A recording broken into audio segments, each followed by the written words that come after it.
Hello everyone. Let us discuss aphorism 36 to 41, which are very important from the examination point of view. When you check your question papers, every alternate year you find that what happens when two dissimilar diseases meet in the human being. What happens when two dissimilar diseases meet in the body?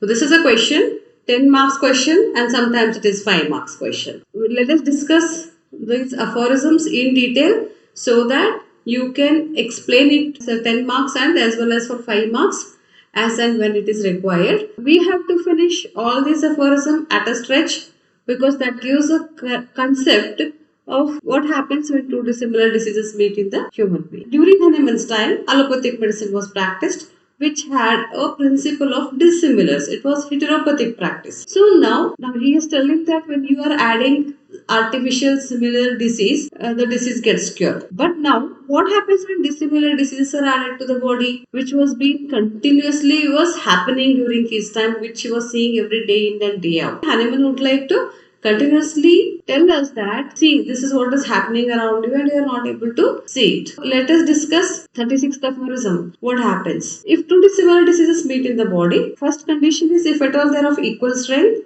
and if at all the older one is stronger, what will happen is new disease will be repelled by the old one. The old one will not allow the new one to enter the body or affect the body. Let us take example of our class itself. Okay. Now this is a batch where we have 3 terms in first year. Right. Once a newcomer, when you are still in third term, will be having one classroom for first BHMS. Right. So when you are in a third term, the first term batch comes in. Right. So what happens? First term batch students already are sitting in their class. First year students come and they try to see if it is they try to sit in that class because that is going to be their class after some time. Or now they think that this is the first BHMS class, right? So but now you still have not gone to second year. You're still sitting there. So you are an old student. Okay, but because you are already there in the college since many days, you are already strong, isn't it? So you are old and strong. Newcomer, we will consider them as weak because they have come just now and they don't know anything about the college. So when they come in, what happens is they will not dare enough to come and sit with you people or it cannot replace you people. They will just be removed from the class. What will you do? You will tell them, just get out. This is our class. Okay. So you won't allow them to come in your class. They won't enter in your class. Exactly like that. The old one will not allow them to affect the body. This is what Hahnemann would like to tell. He gives a lot of examples. When you see these examples, you just have to remember minimum 3 examples. You have to by heart them. They are very difficult to remember because 6th edition of organon is being written 200 years back. Hence, all the examples are very old, much old, older than the organon itself. Because Hahnemann has collected all these examples from the doctors who have been written their experiences in their books. So, you find the examples which belong to 300 years back. Hence, the terminologies are also very difficult to remember and it becomes very difficult for you to enter into your brain as such. So, see the example. First example what he gives is, if at all patient is having severe chronic disease, then he will not be infected by moderate abdominal dysentery or any other epidemic disease. See here. So, if at all severe chronic disease is there, this is stronger one and older one. And new one is moderate abdominal dysentery. And it doesn't allow this dysentery to come inside. Hence, patient will not suffer from the abdominal dysentery. Now, already patient is suffering from eczema. It is old and as well as it is strong. He will not be affected by the plague. Which one is new and weak? Means in that particular area it is weak. And if the patient is suffering from rickets earlier, which is considered to be old and strong, it does not allow the vaccination to be effective. It is new and weak, considered to be new and weak. Persons are suffering from pulmonary consumption, tuberculosis, won't suffer from epidemic fevers of mild in nature. So, here already patient is suffering from one disease, that is pulmonary consumption. He will not be affected by the epidemic fevers. So let us go to 37th aphorism. In this aphorism, Hahnemann is applying that concept to the old school practice. Whenever a patient is coming to them, they are prescribing medicines based on dissimilarity, based on no principle as it. So, exactly same way when old chronic diseases go to the allopathic physician, we are talking 300 years back again. Okay. So, they are treated by allopathic drugs which are dissimilar to the existing disease. The disease will remain unaltered and uncured even though you are treating it for long years. This happens because you are giving non-violent medicines. If at all you are giving violent medicines, the different new disease will come which is very dangerous to life. 38 aphorism says that when two dissimilar diseases meet in the body, old one is weak and new one is strong. If old one is weak and new one is strong, what will happen is older one will be kept back or suspended till the new one runs its course. Then the old one appears again, which is uncured. So let us take the classroom example. Let us take the example of a teacher. Okay. So now the same class is there. Teacher is stronger than your students. Okay. In that, what will happen is, before the teacher enters the class, what students are doing? They are screaming, they are fighting among themselves, and so many things they are doing. As soon as teacher enters, what will happen? They'll keep quiet. Till when they will keep quiet? Till the teacher gets out of the class, finishes their class, they'll keep quiet. And then again they will start with their naughty things. So exactly like that. Here, when new disease comes, the older one will be suspended till the new and strong runs its course and then old one reappears uncured. See here, he gives a lot of examples for this. Already a person was suffering from epilepsy, which was old and weak. It was suspended by ringworm infection. As soon as the tinea from head disappeared, epilepsy comes back again. Then again, second example he gives is itch disappeared when scurvy occurred. Came back again when scurvy finished its course. So let us go to third example. Pulmonary phthisis remained stationary. Okay, pulmonary phthisis, tuberculosis, when patient was attacked by typhus. So this was older, weaker disease. This is new and strong disease. Again, when typhus ran its course, pulmonary phthisis comes back. Fourth example you see, again pulmonary phthisis disappears when mania occurs. So this is older, weaker disease suspended by mania. Again when mania runs its course, the phthisis comes back. Measles was suspended by smallpox. Measles is weaker, older disease. Already person was suffering. But when he had smallpox, measles was suspended. Occurred when they, see here, they are giving when they occurred both at same time. Inoculation of smallpox has not taken effect when epidemic measles suspended it.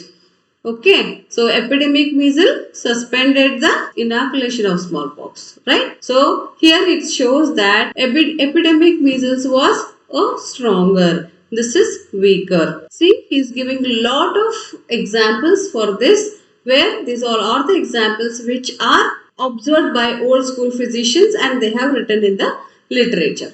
Then smooth scarlatina of the Sydenham. See, now we don't find in your medicine book all these names, but because we are reading Hahnemann's book, which was written 300 years back, we'll come across with all these terminologies. So, smooth scarlatina of Sydenham was suspended when cowpox eruption ran its regular course. Okay, so cowpox came, it suspended the smooth scarlatina of Sydenham and again appeared after its disappearance. Cowpox was suspended by Sydenham smooth scarlatina again. So, vice versa. What you have seen the above example.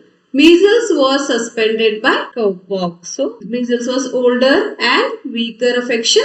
Cowpox was stronger and new affection. Mumps were also called as angina parotidia, disappearance when cowpox inoculation affected. So here what does he say is mumps was the older and weaker affection, cowpox was new and strong affection. Cowpox suspended mumps for some time. Again when cowpox went off, mumps came back. So this shows that when two dissimilar diseases meet in the body, stronger suspends weaker when they don't complicate one another. But they never cure one another. So let's see the same thing again when this new dissimilar disease is artificial disease, what happens? Old school practitioners have observed all these things that nature cannot cure other disease with help of another dissimilar disease. Even though they knew, but they still went on treating with the dissimilar medicines only. Why? Why they must have done this? Because they may not have observed nature attentively. Hahnemann says that yes, they have not attentively observed,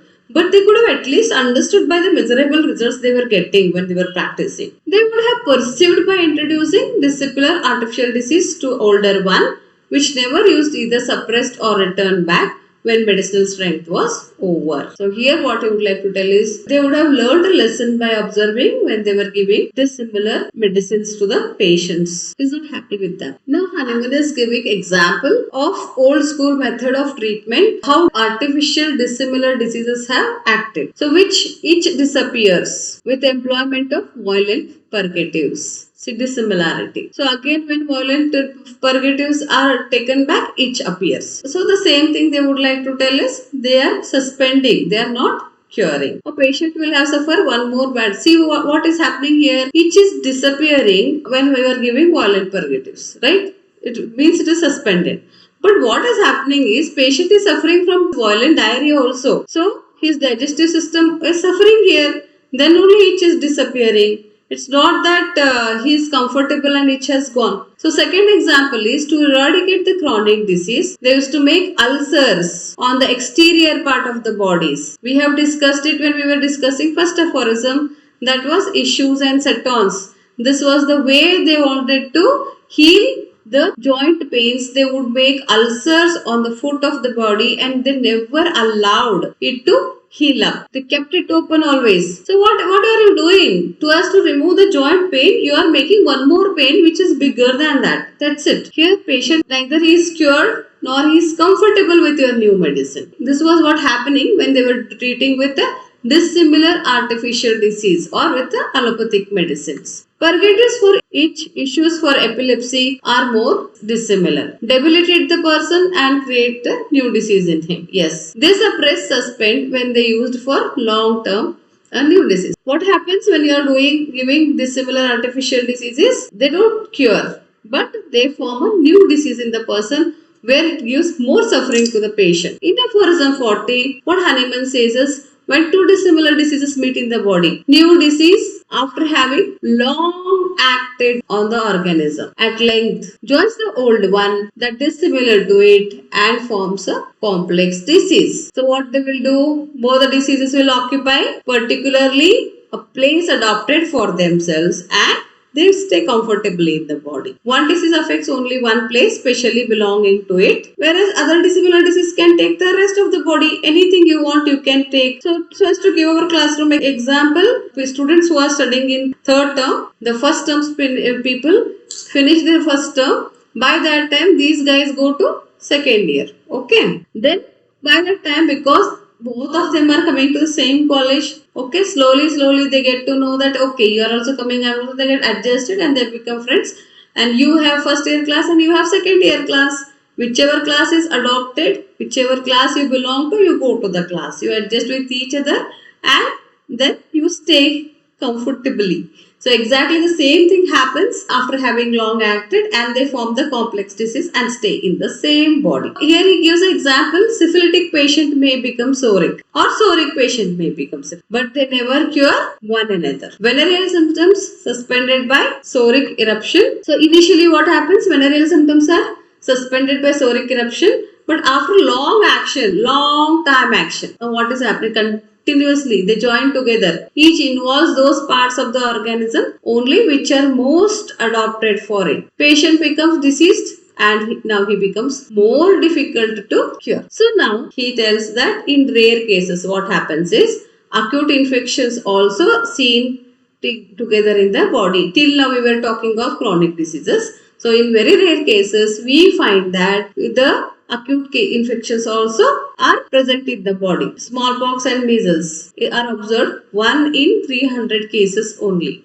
Cowpox and measles are found together in the body. cowpox and mercurial treatment for syphilis is found together in the body. In complex diseases, never the mixture takes place, amalgamation takes place, but they reside beside each other, can effectively be cured by antisoric and antiseptic treatment, which will be discussed in further aphorisms when Hahnemann gives us how to treat SORA and how to treat syphilis. So which one to be treated first, which one to be treated afterwards. All the ways of treating are given by Hahnemann, his chronic diseases. Now let us apply this 40th aphorism, okay, to the old school method again. We saw in previous aphorism that two natural diseases, they form a complex disease. When patient suffers from natural disease, he will be given medicines to cure the disease. But the medicine given is dissimilar to it. In order to get the result, physician keeps on. Now, nothing is happening. We know very well that cure will not take place at all. So then what will happen? But physician want to get the result. So he keeps on repeating this dissimilar disease. So increasing power of the medicine or increasing repeating the dose, what will happen is one more disease is formed or that is a medicinal disease. So now what will happen? Here natural disease is added by artificial dissimilar disease, that is medicinal disease, hence a double disease than the single. This makes patient more worse and very difficult to cure. See, he is still not telling anything like incurable. It becomes very difficult to cure. Hahnemann during his time, he found that frequency of the diseases which are very difficult to cure are formed by dissimilar artificial disease than two natural disease. So example is SORA complicated by venereal Chancre's disease with condylomatous gonorrhea cannot be treated long by mercurial preparation. What I mean to say is if SORA and gonorrhea, SORA and syphilis are made together in the body, it becomes very difficult for us to treat it with the mercurial preparation. During those days, they were using mercurial preparation to treat the venereal diseases. When it would become more strong or more frequently used, then it stays with the natural disease. So it used to produce symptoms like Chancre's venereal disease. It is like proving. So it used to produce a syphilis-like symptoms. Okay. The disease syphilis, the syphilis-like symptoms it used to produce and stays with the natural disease. And now it has produced the syphilis-like symptoms and again it will stay with the natural disease in the body. But people thought that it is natural disease plus one more natural disease, that is syphilis. But whereas this was produced because of frequency of using mercurial treatment. Mercury was producing the proving effect which was mimicking the syphilis. This complex diseases can be converted into health with much more difficulty. He uses with the greatest difficulty. Patients will get bored. They will think doctor is not intelligent, he is not curing me at all. So that is how it happens. Mercury has morbid symptoms similar to syphilis, which we have already discussed just now. It cures when given homeopathically. When you are giving in frequent doses, it produces like syphilis-like symptoms. But mercury in large doses causes swelling and ulceration of the bones and much more dreaded diseases, especially when it meets with the SORA. Okay. So syphilis means when you are proving, drug proving is being done, plus with SORA, which means it is very dreaded disease, dangerous disease. This finishes our longest episode of what happens when two dissimilar diseases meet in the body. 10 marks question, what we have to do is, we have to write all three propositions and minimum 3 examples, all the three propositions and explanation for it. Okay, and then again, we have to continuously go on writing about the application part of it, the old school of practice. And now let us come to 5 marks question. You just have to mention 3 propositions is enough. You may not have to mention any examples because you have less time. You need to explain it and you need to mention the propositions and write the application part. Okay. So this much if you do, you will get good marks. Thank you.